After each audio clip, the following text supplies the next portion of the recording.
Blank page देखकर आज ये तो नहीं लग रहा कि कहीं मैम टॉपिक लिखना तो नहीं भूल गई। ऐसा नहीं है, बस ये सोचा कि बच्चों के लिए रोज़ रोज़ ग्रामर पढ़ना भी कितना बोरिंग होगा। हर रोज़ एक नया टॉपिक, उसके अपने रूल्स।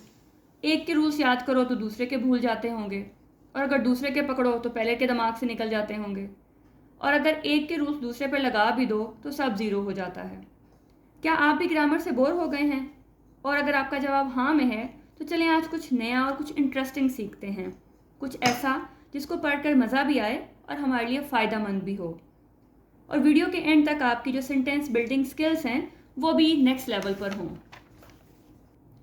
कुछ ऐसे सेंटेंसेस पढ़ते हैं जो अगर हम अपनी कन्वर्सेशन में ऐड कर लें तो जो हमारी इंग्लिश है वो नेक्स्ट लेवल पर हो सकती है, और अगर वो हमारी राइटिंग का हिस्सा बन जाएं तो उससे हमारी जो राइटिंग है वो बहुत ही अपीलिंग होगी और चेकर पर एक बहुत अच्छा इम्पैक्ट डालेगी। तो चलें स्टार्ट करते हैं। अब अगर मैं आपसे ये पूछूं कि जब आप खुश होते हैं तो आप क्या बोलते हैं, तो एक कॉमन सा जवाब आएगा। आप ये बोलेंगे कि जी मैं ये बोलती हूँ आई एम हैप्पी, या आप बहुत ही अगर आपने खुश हैं तो कहेंगे आई एम वेरी हैप्पी। लेकिन आज से आपने ये नहीं बोलना। ये एक बहुत ही टिपिकल और एक बहुत ही कॉमन सा सेंटेंस है। आज से आपने उसकी जगह इन वर्ड्स को ऐड करना है जो कि सुनने वाले को बहुत ही अपीलिंग लगेगा। इन सेवंथ हेवन, इसका क्या मतलब है? इसका मतलब ही वही है, एक्सट्रीमली हैप्पी या फिर स्टेट ऑफ सुप्रीम जॉय और ब्लिस। आज से आपने वेरी हैप्पी या हैप्पी को स्किप करना है अपने इन 3 वर्ड्स के साथ, इस फ्रेज के साथ, इन सेवंथ हेवन। जैसे हम मैं आपको कुछ सेंटेंसेस लिखे हैं उससे आपको एक्सप्लेन करती हूँ। I am in seventh heaven today because it's my birthday. देखिए आपको वही मीनिंग दे रहा है। अगर मैं यहाँ ये लगाऊँ I am happy because it's my birthday, तो कौन सा वाला सेंटेंस आपको ज़्यादा अपील करेगा?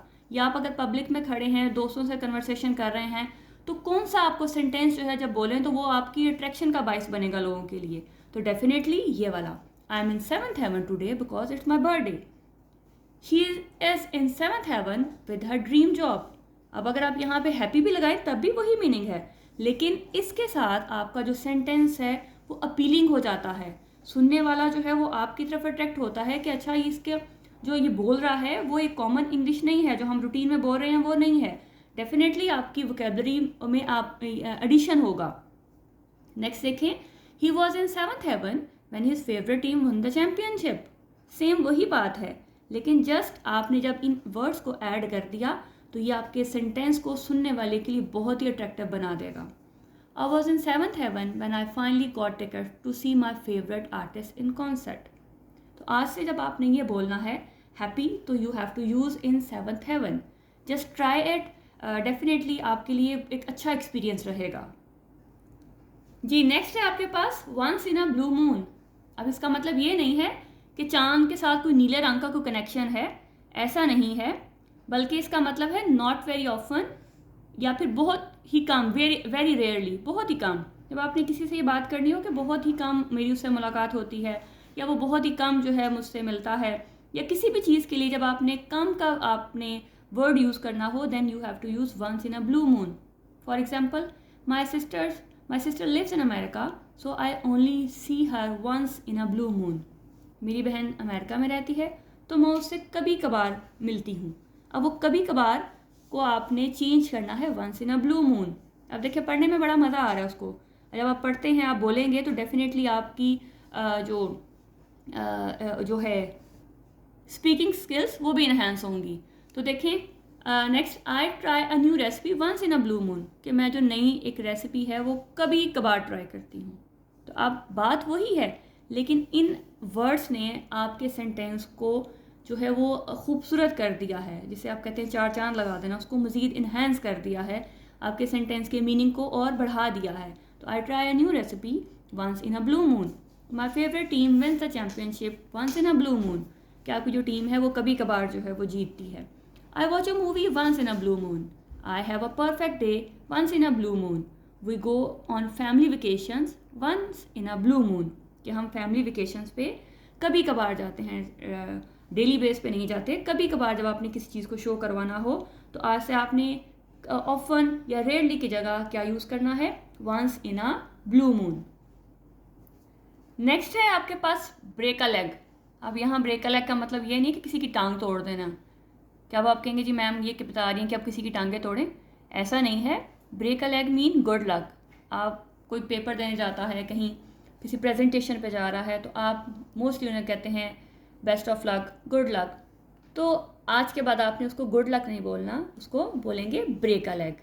Mostly it is of said to actors before they go on stage, या एनी परफॉर्मेंस या प्रेजेंटेशन से जो पहले आप किसी को बेस्ट ऑफ लक बोलते हैं, तो उसके लिए बोला जाता है break a leg. For example, she said break a leg to her friend before the presentation. देखें, अब इसकी जगह अगर आप गुड लक लगाते हैं तो ये इतना अपीलिंग नहीं होगा, जबकि ब्रेक अ लेग एक अलग ही जो है सेंटेंस का सीक्वेंस दे रहा है। Don't be nervous, break a leg, यहाँ पे भी उसको गुड लक ही वो बोल रहा है। The teacher wished her students break a leg on their final exams. Break a leg on your test today. The students wished each other break a leg before the debate competition. Okay, the next sentence which you have to add in your daily conversation is cry over spilled milk. Cry over spilled milk mean to express regret about something that has already happened or cannot be changed. मतलब पछतावा। जब किसी को पछतावे की sense में कुछ कहना हो तो आपने कहना है cry over, don't cry over spilled milk। जैसे दूध उबल जाता है तो अब वो दूध उबलने के बाद तो कुछ हो तो सकता नहीं है, तो यहाँ पे इसका रेफरेंस इसलिए दिया गया है। आपने यहाँ पे ये नहीं कहना कि जी दूध जो उबल गया है तो उससे कुछ इसका है। यहाँ पे जस्ट आपको पछतावे के लिए जो आपने वर्ड्स यूज़ करने हैं वो हैं don't cry over spilled milk. For example, यहाँ कुछ मैंने आपको सेंटेंसेस आपके लिए लिख दिए हैं। There is no use of crying over spilled milk, let's move on. जो हो गया उस पर पछताने का कोई फ़ायदा नहीं, आओ आगे बढ़ते हैं। We can't change the past, so let's not cry over spilled milk. हम पास्ट को चेंज तो नहीं कर सकते, तो इसलिए अब कोई फ़ायदा नहीं रोने का या पछताने का। It's no use crying over spilled milk, we need to focus on the future. Don't cry over spilled milk, it's just a wastage of time. तो जब भी आपने पछतावे का जिक्र करना है तो then you have to use these group of words. जी नेक्स्ट आपके पास है cost an arm and a leg. अब अगर वैसे देखें तो आप इसका मतलब ये भी बना सकते हो, किसी की टांग बाजू तोड़ के तो कहा जाए कि अच्छा इसकी जो कीमत है वो एक बाजू और एक टांग है, तो इसका मतलब ये नहीं है। इसका मतलब है वेरी एक्सपेंसिव। जब आपने किसी चीज़ को ये बताना हो कि ये बहुत ही महंगी है, तो आपने वहाँ पे जैसा आप सिंपल बोलते हैं जी इट्स वेरी एक्सपेंसिव, नहीं, आज से आपने ये नहीं बोलना। आज से एक्सपेंसिव का वर्ड यूज़ नहीं होगा, आज से यूज़ होगा cost an arm and a leg. जब भी किसी चीज़ को आपने ये शो करवाना हो कि ये बहुत ही महंगी है, तो आप ये बोलेंगे cost an arm and a leg.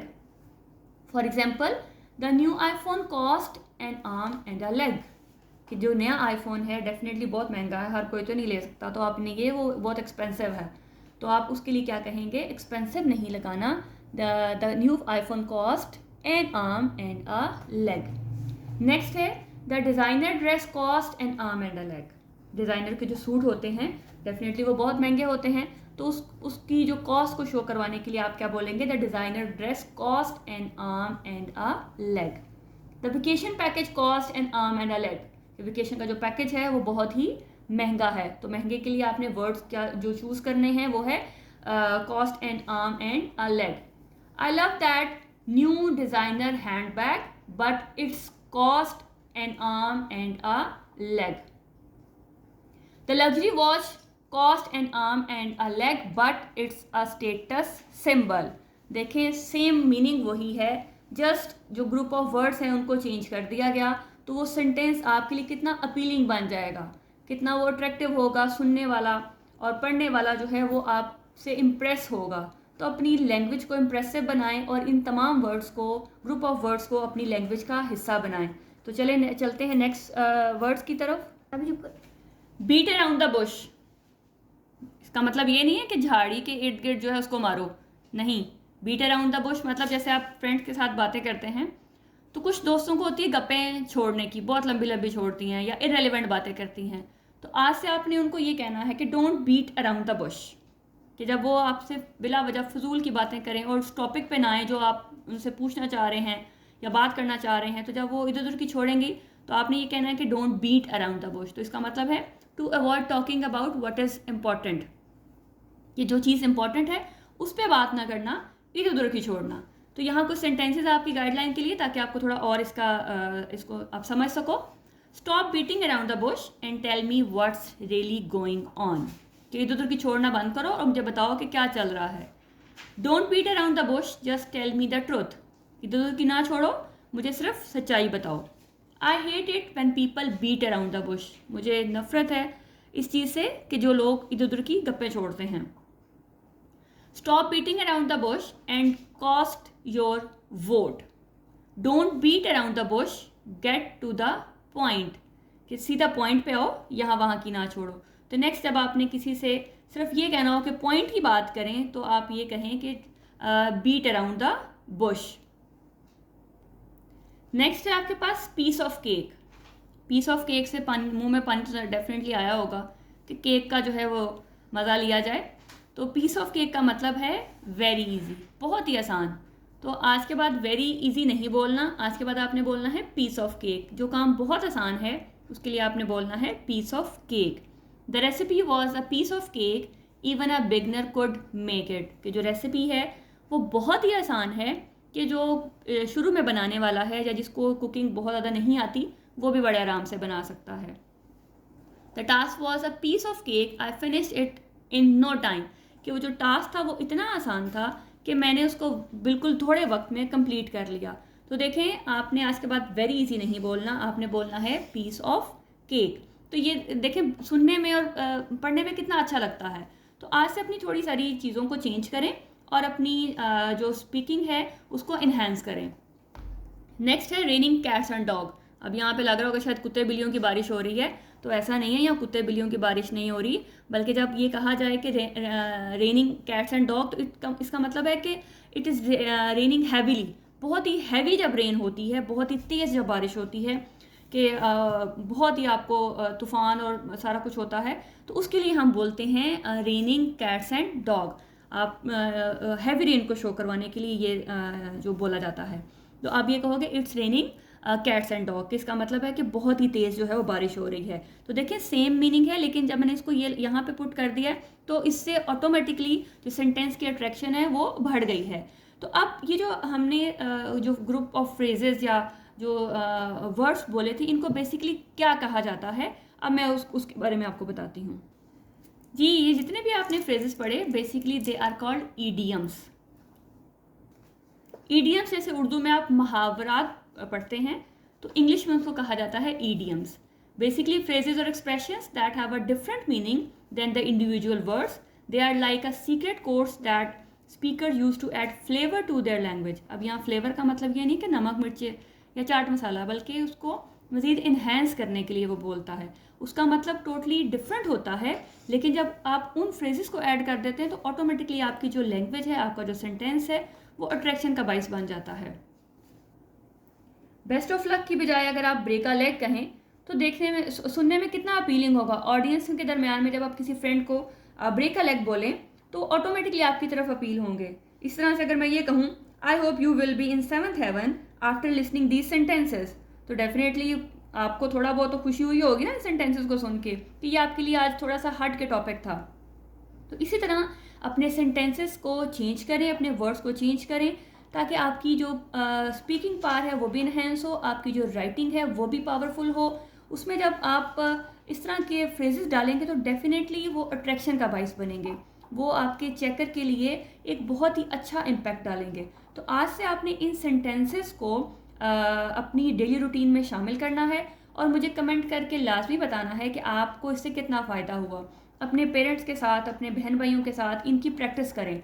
कोई मजाक उड़ाता है तो कोई इशू नहीं है, एक दफ़ा बोलेगा, 2 दफ़ा बोलेगा, लेकिन एट द एंड डेफिनेटली फ़ायदा आप ही को होगा।